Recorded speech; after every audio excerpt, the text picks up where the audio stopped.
कैसे हैं आप सभी? मैं आशा करती हूँ आप सभी स्वस्थ एवं प्रसन्न होंगे। आज हम हमारा पाठ अनेक शब्दों के लिए एक शब्द को पढ़ेंगे और समझेंगे। तो आइए इस पाठ को प्रारंभ करते हैं। यह है हमारा पाठ 13, अनेक शब्दों के लिए एक शब्द।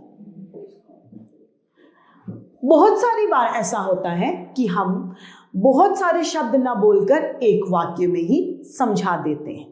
जैसे कि जो हमारे कपड़े सिलता है, हम ये कहें या फिर ये कह दें कि यह दर्जी है, ये हमारे दर्जी हैं, तो यह बात ज़्यादा अच्छी लगेगी क्योंकि हमने बात को छोटा कर दिया।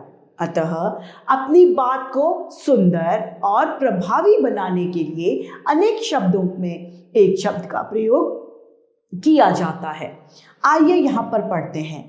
जो कपड़े सिलता है वह कौन है? दर्जी। जो कपड़े धोता है वह धोबी। हम ये बोले कि कपड़े धोने वाला आया है, ये कह दे धोबी आए हैं, तो यह वर्ड ज्यादा अच्छा लगेगा। जो पढ़ाता है अध्यापक, जो मिठाई बनाता है वह हलवाई, जो रोगी का इलाज करता है वह डॉक्टर या चिकित्सक, जो खेती करता है वह किसान, जो डाक बांटता है वह डाकिया, जो मिट्टी के बर्तन बनाता है वह कुम्हार, जो मूर्ति बनाता है वह मूर्तिकार, जो सोने के आभूषण बनाता है वह सोनार, जो लोहे का काम करता है वह लोहार, जो बाग में बागवानी करता है वह माली। तो इस तरीके से यहाँ पर एक सारिणी दी गई है जिसमें बहुत सारे शब्दों के लिए एक शब्द लिखे गए हैं।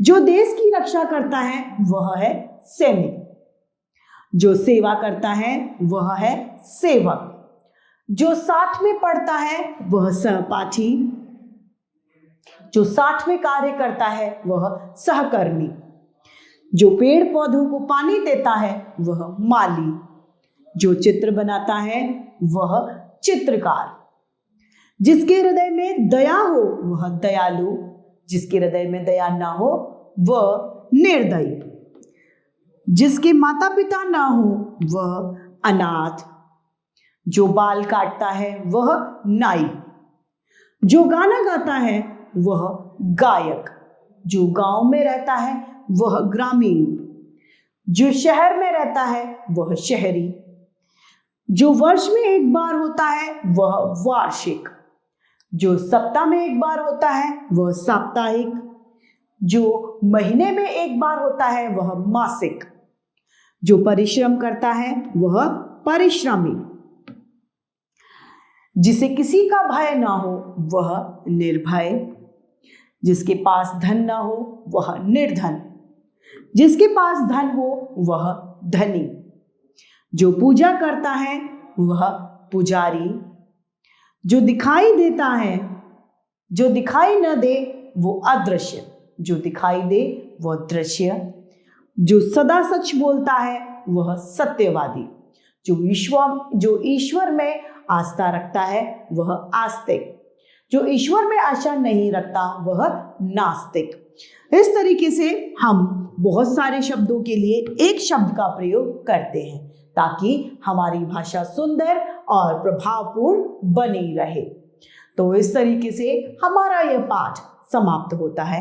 आइए संक्षेप में जानते हैं कि हमने इस पाठ में क्या पढ़ा।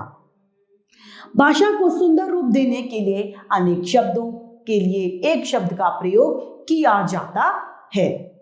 इस तरीके से हमारा यह पाठ अनेक शब्दों के लिए एक शब्द समाप्त होता है। मैं आशा करती हूँ आप सभी लोगों को यह पाठ भली भांति रूप से समझ में आया होगा। आज के लिए इतना ही, फिर मिलते हैं। धन्यवाद।